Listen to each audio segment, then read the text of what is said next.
Beware of little expenses. A small leak will sink a great ship. Benjamin Franklin. Saving money is a skill that someone acquires through practice and self-control. Though it may seem difficult to develop this skill at first, it's actually pretty easy if you examine what you spend money on. Sometimes cutting out unhealthy habits can be the step you need to take to save money for more important expenses. Number 10. Alcohol consumption. Drinking alcohol from time to time can be relieving and a great way to unwind when life becomes tough. It's even encouraged by doctors to have a glass of red wine now and then, as it's said to be good for the heart. But the problem with consuming alcohol on a daily or weekly basis is that it can put a strain on your pocket if consuming alcohol becomes a habit. Many people enjoy going to the bar on a Friday night to have a few drinks with some friends. While this can be a great way to let loose after a tough week, it's also one of the many ways that people spend money on things that they don't need, and which can ultimately hurt them in the long run. So maybe instead of meeting to have drinks with your companions once a week, you can do so at the end of every month to save more and to keep your liver healthier. Number 9. Clubbing. This is similar to drinking alcohol in that it's great for letting loose when you feel tense, but can be hard on your savings if it's something you engage in weekly. Just like with the bar, people like heading to the club to have multiple drinks and also to dance all night. Having so much alcohol in your system and being high on energy from the people around you can lead to bad decisions in terms of spending. Drinks at clubs are known for being costly too, so that won't help with saving up at all. For these reasons, clubbing should be something done once a month or every 2 months to prevent wild spending on drinks and other substances. It would also be safer to stay home from clubs on more occasions since the club scene can be unsafe sometimes. So this won't only be good for your personal finance, but also for your health and safety. Number 8. Binge eating. For some people, eating is their way of forgetting their problems and treating themselves once they believe that they've worked hard. Having some juicy fast food now and then when you feel like you need something delicious in your mouth is fine, but some people take it further and develop a binge eating habit as a way of coping through their life's hardships. Binge eating isn't only dangerous for your health, but it also puts a serious dent in your savings, since an eating addiction requires the buying of food in large amounts to satisfy food cravings. Before you know it, you'll be spending chunks of your cash on food that you don't even need to survive. So instead of indulging in this unhealthy habit, get help for it and try to save your money rather than spending it on more food than you need. It would be good for your savings and for your health in the future. Number 7. Game addiction. In recent times, the gaming community has expanded quite greatly, with more people taking gaming seriously and showing interest in various games being released.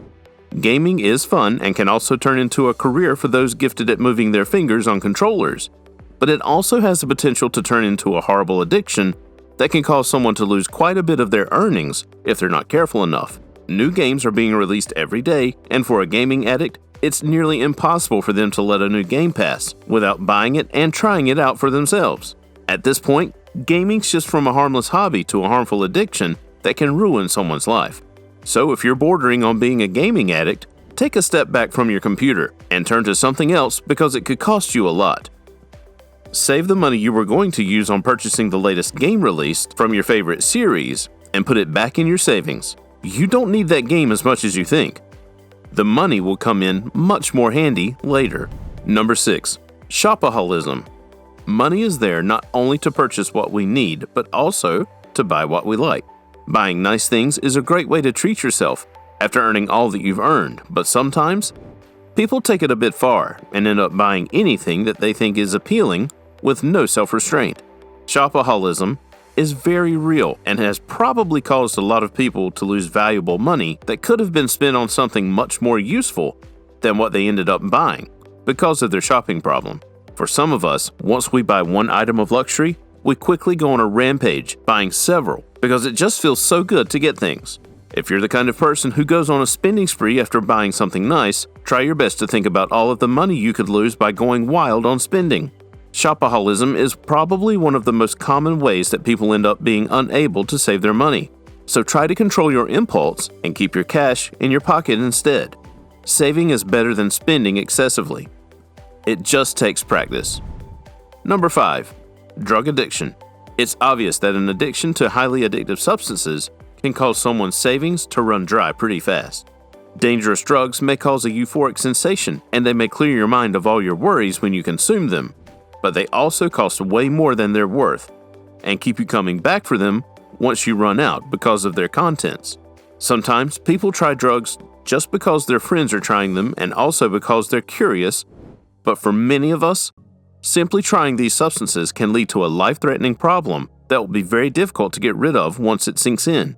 So if you engage in the consumption of drugs from time to time, or you're curious about trying them, think about the long-term effects that this may have on you, as well as the amount of money you may end up having to spend to satisfy your cravings once they start coming in full force. Drugs are known for leading people to homelessness and bankruptcy, so don't even try them. You don't need them. Spend your money on something else, or keep it saved for later. Number 4. Snacking. Buying a packet of chips or cookies now and then probably seems harmless at the moment, but once you start buying these little snacks on the go, it can become a habit that might be hard to break later. Tasty, crunchy snacks cost close to nothing and are always conveniently placed on the shelves of convenience stores on every corner, so it's always so easy to just stop by one and purchase a small packet to munch on during the day.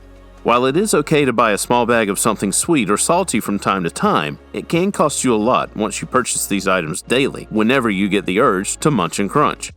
Carrying a packet of fruits from home would be way easier on your savings if you need to have something to chew on during the course of your day.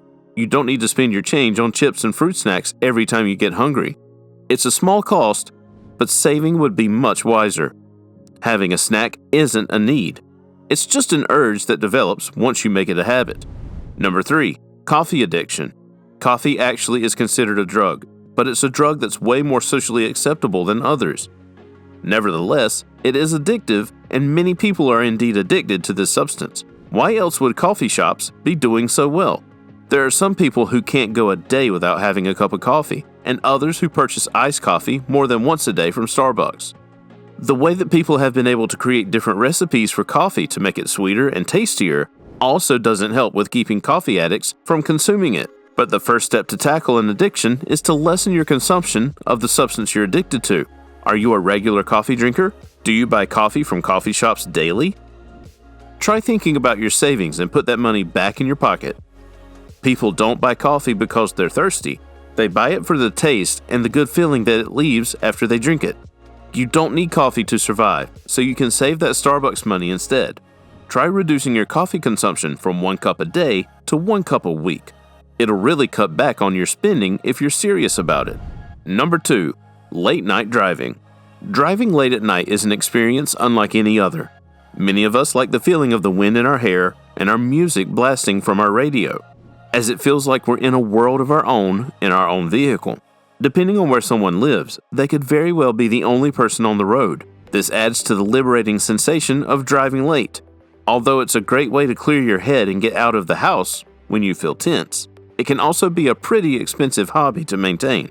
Gas prices are going up as we speak, and driving around when you don't need to is not going to alleviate the effects on your savings that the heightened prices of gas will have. Driving around means using gas, and using up your precious gas means that you'll eventually need to refill your tank. That is, purchase more gas to put in your car. To avoid this unnecessary spending, all you need to do is try to find something else to do to clear your head at night when you can't sleep. There are plenty of activities out there. You could go for a walk instead. Just try to avoid using up gas when you don't need to. If you enjoyed it so far, please like this video and leave a comment. What is your best way to save money? Number 1. Cell phone addiction. Not much needs to be said for this one. Using your phone excessively can be very bad for someone looking to save money, because the overuse of this device can lead to a high phone bill. While some people only use their phones to check out the latest on social media, others utilize their device in other ways like calling and texting friends. Sometimes they also use social media when there's no Wi-Fi available, so end up switching to their data on their phones, racking up a high phone bill in the process. If one is not cautious, they can end up having a ridiculous amount of money to pay just by the overuse of their cell phone. Talking for very long on the phone with someone you're fond of seems like nothing while you're doing it, but later it can really put a strain on your savings. So instead of texting, use apps like WhatsApp, and instead of calling, make use of the WhatsApp call feature on the app. It's much better than ordinary calls and texts.